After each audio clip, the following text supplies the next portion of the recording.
So the implementation of system dynamics has been easy-ish for us because we're already working as a system, as an ICS, but it has been quite challenging, especially with the pressured environment we're all working in.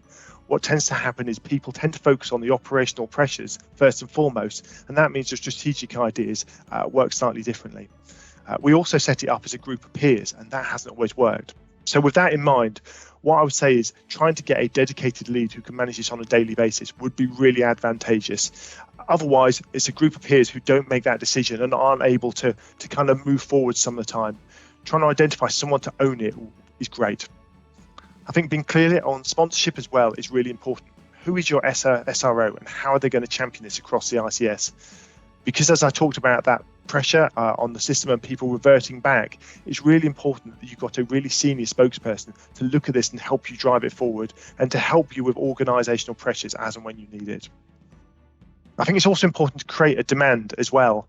So this can't be a digitally led project. So what we need to do is we need to talk about the benefits of it. We need to get out there, we need to present it, and we need to allow people to come to us and ask those questions for it.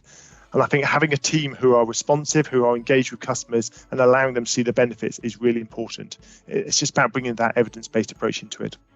And I think that the last one would be taking time to invest in your people. This is time consuming. People do have to learn. They do have to be taken away from other pressures. But it's a really good skill. It's a really good set of tools. It will change the way that you start to work. And taking the time to identify them and ring fence them is really important. Top tips for analysts doing system modelling, I would say just start. Don't spend too long thinking about the pathway and trying to get all the intricate details down on a piece of paper. Get a rough model of the pathway and start looking at it, start running it through the software, start playing with it in effect, start getting some patience moving through those pathways so that you can see what happens. When you've got that, it's relatively simple task to add on an extra bit here and an extra bit there, and you'll find that in no time your model has grown to encompass more and more metrics and feedback loops and things that you weren't aware of when you first started the process. If you wait until you've got all that information before you start modeling it, it becomes an insurmountable challenge and you don't know where to start. So just start with the basic pathway, get that down, get that done, have those conversations with third parties and make sure you understand the pathway as best you can. The data will flow. As an analyst, you know where the data is. Once you've got that model in front of you, it's easy enough to pick it out and go, oh, that's that piece of data that comes from this system. That's the one that comes from the system over there. But yeah, get something down as soon as you can and start modeling early in the process.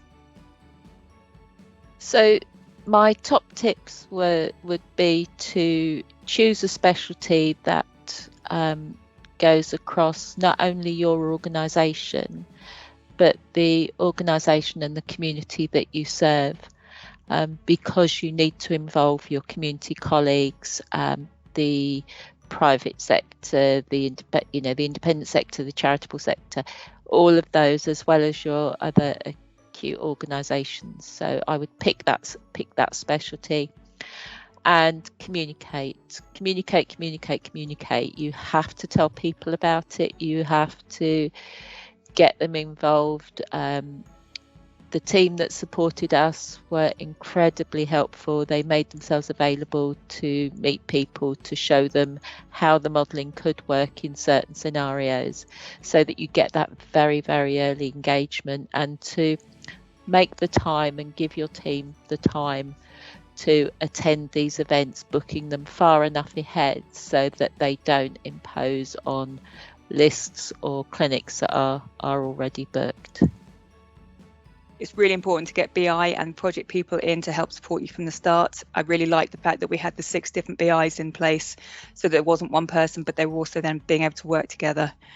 We got trust leaders in place from each organisation. They put their names to the pilot, so we took them up on the offer, and we actually made sure we had senior people in place to, if there were challenges, they were able to unblock things. We had a model outlines for the specialties, so we knew where we were going next, which specialty, what timelines, and it was easier then for the specialty teams to be on board because they knew what the expectations were for them. Definitely ask the stupid questions, because you weren't the only one in the room at any point not understanding. Just keep asking. Map out the parameters and keep going back and saying, are these the right parameters, and is the parameters we've set the right thing to be doing, and are we still meeting them? Keeping short, sharp meetings going. And I think that was really, really beneficial. Every single week we had the meeting, even it was 15, 20 minutes. We just made sure we kept communicating, kept going. So nobody had a chance to forget it and everybody kept up to date with what was happening. And also really important to go with the specialties that were interested, because it was a pilot, we were starting out. Don't focus on the specialties that you think would be the best to benefit out of this, but work on the ones that are in the right place to work with you. So I think those would be my big tips for if you're working on this. I would say that it's a learning process, and it's important to not just think about the end point, as that's where we're going to get our answer from, and realize that it's a learning process. So we're learning all the way about how the system works, and that process is difficult to capture in respect of what you will learn, but actually it's a really critical process in helping the system and individuals to understand how certain aspects impact certain interventions or certain things within a system or within the population impact on other aspects in how the health system works. So it's not about that end figure, that end point that we should be looking for in respects of learning.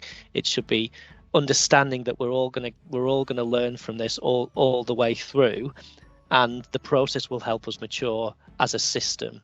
And I think